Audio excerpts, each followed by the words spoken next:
sana dhufuu danda'a. Garuu dhufee immoo hojiin ana wajjin deemu wayii hojiin ana fakkaatu wayii yoo hin jiraanne wanti qophaa'e wayii yoo hin jiraanne asii deemee obboleessa koo irratti ba'aa ta'uu hin barbaadu umrii kanaan jechuudha.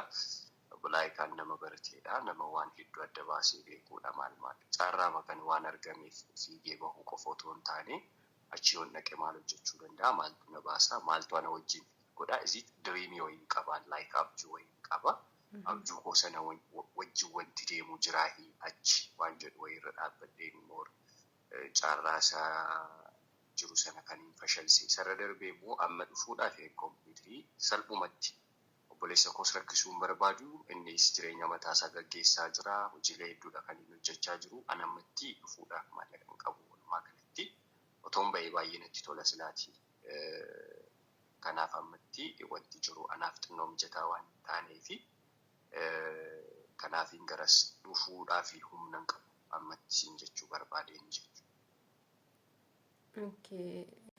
Yoo yaa nagaan isiniif haa ta'u akkam jirtanii fayyaa qabdanii kabajamtootaa fi hordoftoota koo ani nagaan qaba galata rabbii. Egaan akkuma beekamu viidiyoo wabiirraa guyyaa kaleessaa waraabeen ture jechuudha. Akkuma beekamu viidiyoo baay'een irraa waraabee haa ta'u malee immoo viidiyoo sana keessaa viidiyoo muraasni kanan ani irraa hambisee ni jira.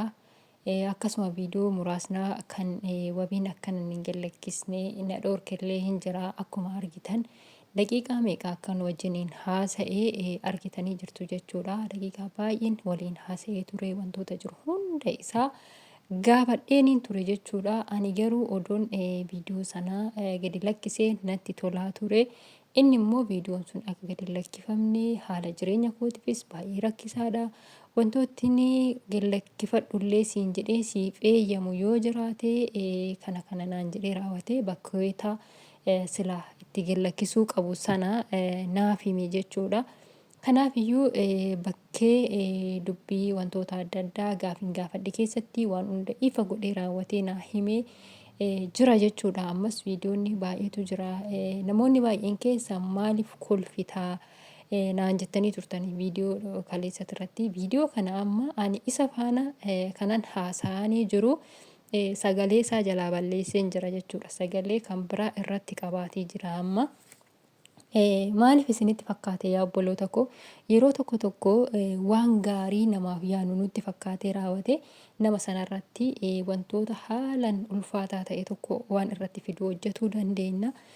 Sababa kana ta'eef ani garuu viidiyoo akka waraabee itti himeen jira. Sababni isaa isa dhoksee raawwadhee gaafa wanna takka ani asitti godhee yookiin immoo ani amma viidiyoo kana waraabee yoon gallakkisee isa dhoksee boruu wanni tokko isarra ga'ee na tsatsata jechuudha. Maaliifiini mucaan kun hunda keenyaaf qixadha jechuudha.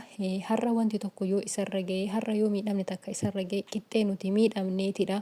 Qixxee nuti waa hedduu nurra gaheeti jechuudha. Kana yaaduu qabna kana beekuu qabna.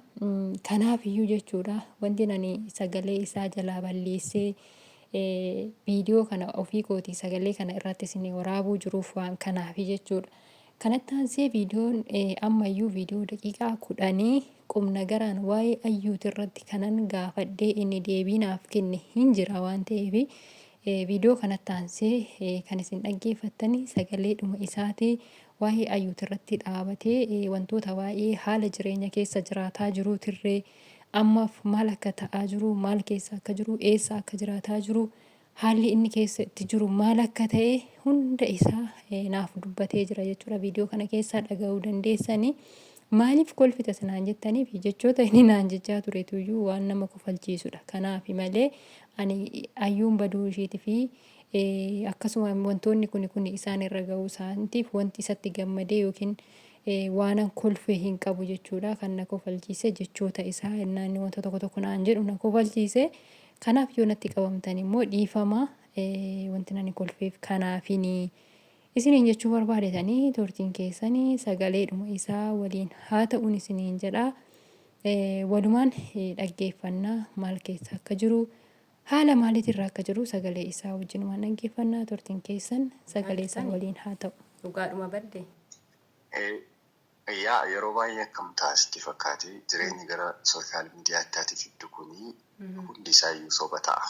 Namni prank waan jedhu wayii barateera uummanni keenya. Lafa inni tamaaree beekuu baadhuusi. Nuti warri hojii kana hojjechaa jirru kuni siluma tokko gara sooshaal miidiyaatti waan dhufnee fi nutti ulfaatee silaati sooshaal miidiyaa kanarraa baduu dhabne malee kennaa wayiis waan qabnuuf maal otoometti fufnee jechuudhaa fi wanti jenne malee silaati nuti kan yaadne piraankiima guyyaa jalqabaa sanaan dhaabuudhaaf turre jechuudha. Namoonni baay'een bilbilanii nama gaafatu. Irra deddeebiitiin jechuudha nu gaafataa turani. Kanaaf hunda isaaniif tokko lakki sobadha, lakki dhugaadha, lakki akkas jechuurra waan jiru tokkoon isaatii kaameraan nu duukaa bu'ee maaliif uummata kana biraan hin geenye waan jedhu irra dhaabbanneeti kan gara sooshaal miidiyaatti dhufne. Garuu namoonni hedduun piraankiidhaa, sobadhaa, maaliidhaa waan akkasii wayii irratti moora kan isaan hin jedhan jechuudha. Nuti amma hunduma nama tokkoon hubachiisuudhaafis xinnoolii ulfaata normaalii waan jiru dhugaadha. Intalettiin baduun ishee akkuma lafa jirudha jechuudha. Kan amane yaa amanu. Inni hin amanin immoo homaa gochuun hin danda'amu jechuudha. Otoo amananii garuu ruma gaariidha jechuu barbaadeen waanuma dhugaadha waan ta'eef jechuudha waanichi. Hayyeega amma haala ati jette keessatti viidiyoo keessatti akka dhaggeeffadhetti atillee haalichi akka haala sodaachisaa keessan si jiru akkasuma immoo mucattiin osoo hin bahin sagalee sii qabdee akka bahuuf hin jedhaa jira si biran dhufaa jira siin jetteedha achirratti kan dubbatte garuu dubbii sana ati achirratti dubbachuu keetiif ani baay'ee tokkoon gadde jechuudha. Sababni isaa yaanni kun ati achirratti kana ibsuun kan kee kun ofii keetii of kennite jechuudha. So amma atoo maal keessa jirta? Akkamittiin jiraataa? Eessa jiraataa jirta? Wanti ati yaadaa jirtu maalidha? Normaalii waan yeroo baay'ee kan jaalladhe si fakkaate dhugaa jiru dubbadheeni lafa natti dhihee buluun barbaadaani jechuudha. Waan sana kan hin dubbadheefis Umar Gurbaan jedhamu gurbaan dabarsee Sumayyaadhaaf iccitii kenne kun yeroo nan sagalee sana dhageeffadhu sana na bira ture. Otoo lakki wanti kun sobadhaa ana wajjin hoomayyuun jiru wariyoomayyuun qabdu wama tokko hin dubbanne erga isheen urumte namni waan jedhu otoo dubbadha ta'e boru maatii ana hordofu kana fuulduratti sobaan ta'a kijibaan ta'a jechuudha. Silaachi waan jiru sana lafa kaa'uun dirqama jechuudha. Waan isheen naan jette sana lafa kaa'uun koo dirqama ta'a jechuudha. Moor immoo viidiyoo yaasiin gadhiise irratti siin maaltu akkasii godhaa jechoota sanarra deebi'ee fayyadamuun barbaadu. Ana kan akkasina godhee sababni isaa isa kanadha jedhee kaasuu waan hin barbaadeef isarra darbee immoo dhugaan yoomiyyuu moo'aadha baay'isee yoomiyyuu jechuudha. Har'aaf fakkaata malee guyyaa wayii ifanii bahaa jechuudha. Intalli kun meebii yookaan piraankiin gochuudhaaf yookaan immoo nama kanarraa waan fayyadamtee baduudhaaf yookaan jaalallee biraa qabaattee jireenya biraa jiraachuudhaaf seetaappii wayii mijeeffatte ta'a. Beekwaan isaa ishee rabbiitu walitti beeka jechuudha. Innaa guyyaa sana gaafa wayii dhugaa kana baasuun ishee dhafu. Wabiidhaaf akkana jedheen ture. Anarra yoon gadi ba'ee kakadhee gaariin ta'u jireenya koo fafoodhaaf waan jedhurra dhaabbadheen waan sana kan hin dubbadhe jechuudha. Riiskii akka qabu na beeka. Garuu immoo dirqama dhandhanii qabda. Sara darbee siif hin gabaabsaa haalli keessa jiru too much dangerous hin ulfaata ammarra jechuudha. Gadi ba'ee waa bituu hin danda'u, ala keessa deemuu hin danda'u. Moor mana dhaqan jiru, maneessuma koodha kaleessa kaaseen ture. Kanaaf xinnoon ulfaata haaliin ani keessa jiru jechuudha. Isarra darbee maal gochuu barbaaddasa jedhuu fi ana caala rabbi furmaata beeka. Ana caala rabbi deebii qabanni deebii haa deebisu jechuudha. Ana ammatti waan hin gochuu qabu. Yoo dhufanii silaatii bakka nan jiru kana na arganii harka kennachuu. Ani amma otootii wanti intala kana addan bahii dhaqee gara seeraatti harka kennachuu silan hin barbaanneef malee silaatii wanti intala kana baduun ishee guutumaan guututti akka hin deebine otoo mirkanaa ta'e dhaqeen seeratti harka kennan aga dubbiin kun adda bahu jechuudha.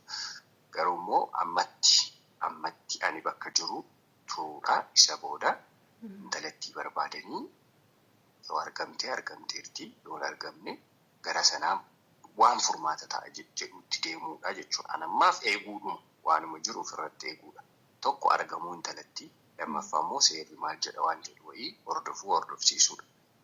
Kana waan hin gochuu danda'u siin jechuu barbaade. Erga akkasittiin amma mana jireenya keetiillee baatee mana fira keetii jiraatta taate yoo achuma biyyattii dhuun keessaayyuu durallee waan kana sii kaasnee turree Ramzee faana siyaasofsiisnee turree wantoonni hundinuu erga mijateen mooda ati kansal goote jechuudha. Wantoota sana egaa akka beekamanii viidiyoos hojjedhee uummatas beeksiseen jira. So amma yoo achi baate hoo surmayyuu biyyattii keessaa yoo baate hoo? Like biyya keessaa ni baata normaalii waan tokko rakkoon qabu garuu yeroo baay'ee maaliif asitti fakkaatee biyya sana dhufuu nan danda'a garuu dhufee immoo hojiin ana wajjin deemu wayii hojiin ana fakkaatu wayii yoo hin jiraanne wanti qophaa'e wayii yoo hin jiraanne asii deemee obboleessa koo irratti ba'aa ta'uu hin barbaadu umrii kanaan jechuudha. Bilaayikaan nama barateedha nama waan hedduu adda baasee beekuudha maal caarraa makan waan argameef fiigee bahuu qofa otoo hin taane achi yoon dhaqe maal hojjechuu danda'a maaltu na baasa maaltu ana wajjin godha isii diriimii wayii qabaan laayik abjuu wayii qaba. Abjuu koo sana wajjin wanti deemu jiraahi achi waan jedhu wayirra dhaabbadheen immoo caarraa isaa jiru sana kan hin fashalsee sarara darbee immoo amma dhufuudhaaf kompiitarii salphumatti obboleessa koos rakkisuu hin barbaadu innis jireenya mataa isaa gaggeessaa jira hojiilee hedduudha kan inni hojjechaa jiru anammatti dhufuudhaaf maallaqa hin qabu walumaa galatti otoon bahee baay'ee natti tola silaatii kanaaf ammatti wanti jiru anaaf xinnoo mijataa waan hin taaneefi kanaaf hin garas dhufuudhaa fi humna hin qabu ammatti siin jechuu barbaadeen jechuudha.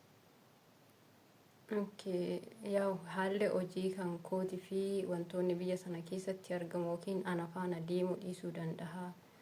Achi dhufee yaa rakkachuu yookiin immoo obboleessa koo rakkisuu hin barbaaduudhaati kan jettu. Kanattaan haalli hojii ati hojii jechuun fakkeenyaaf iddoo kanatti amma wanti nama barbaachisu maallaqadha. Maallaqa qabda taananii istiidiyoo tokko banattee hojii qabda ati keessa kan kee yaa barnoota qabda yaa akkuma jettee edaa abjuun kan kee waa baay'eetu keessa kee jira. Haala sanaan waan sana hojjechuu ni dandeessa jechuudha. So waan maallaqaatiif yaa namni hojjetee argata waan hunduma isaayyuu waan rakkina qabu naaf fakkaatu. Kanaaf waan kana osoo itti yaaddeen itti tolaani achi keessa teessee haala kanaan akkasitti rakkachuu keerraa sodaataa jiraachuurraa aga yoom immoo mana wasiila keetii jiraatta aga yoom dhokataa jiraatta mucaan kun yoo achumaan immoo baddii kan haftu taate maaltu akkasirra ga'u itti yaaddee jirta?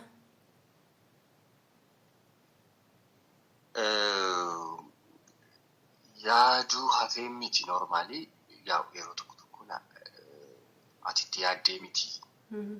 Xiqqoo amsaati kanatti fakkeenya torbee kana keessa bakka deemuu barbaadu waan hojjechuu barbaadu wayiitu ture. Fedha rabbiitiin immoo hin taane hin milkoofne jechuudha. Jireenya keenya keessatti akkuma nuti jireenyatti karoora baasnu rabbi nurratti karoora baasa karoora qaba pilaanaan ለው በእኛ ህይወት ላይ ሙሉ መብት ስላለው ማለት ነው akka barbaade nu gochuudhaaf so fedha isaatiin ta'ee ani haala kana keessa hin jira jechuudha. Homaa gochuu yaadu anammatti waan reef maybe deebis ta'uu baachuu mala waan reef sii kaasisan irraan kan darbe ani kana jedhee deebiin kennu. Namoonni kana uuman namoonni waan kana taasisan furmaata itti laatan waan ichatti baduusheetti karoora maal akka qabdu jireenya keenya keessatti sagalee ishee sana naa erguun isheeyyuu maybe yoona karoora wayii qabdi ta'a jireenya koo balleessuudhaaf. Isheemti furmaata itti laattu isarra darbee immoo rabbi furmaata itti kennu waan jirutti jechuudha.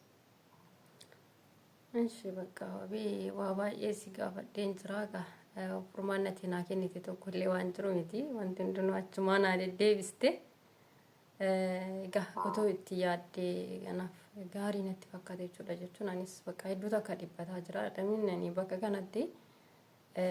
Egaan kabajamtoota hordoftoota koo akkuma dhaggeeffattanii jechuudha wantoota baay'ee gaafadheen isiniin ture aga naa ibse keessatti wantoota muraasadha kan inni naaf hime Kanatti aansee wantoota baay'ee dubbatee jira, wantoota baay'ee haasofnee jira, keessaa mummuree baase jechuudha. Wanta gara miidiyaatti dhufuu hin qabne silaa jechuudha keessaan babbaasee jechuudha. Maaliifini akkuman jalqaba irratti isiniin jedhee har'a asirra keenyee sagalee nama kanaa yookiin immoo mistira namni kun akkasittiin dubbate kana finnee asirra keenyee boru isarra miidhamne takka yoo ga'e itti tsatsaturra waan kana immoo dursineetuma of eeguu, dursineetuma waan kana keessatti argamuu dhiisudha.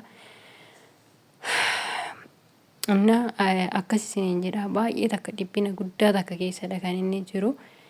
Dhugaa jechuudha bakka gaafa wajjiniin haasawwanuu bakka dhumarratti surmayyuu sagaleeyyuutti deebiseetu bakka gaafii gaafachuuni hangan dadhabeetti hin ga'e jechuudha. Gaafa inni wantoota keessa jiru hundeesaa gaafa natti odeessu bakka hedduu takka natti dhaga'ame.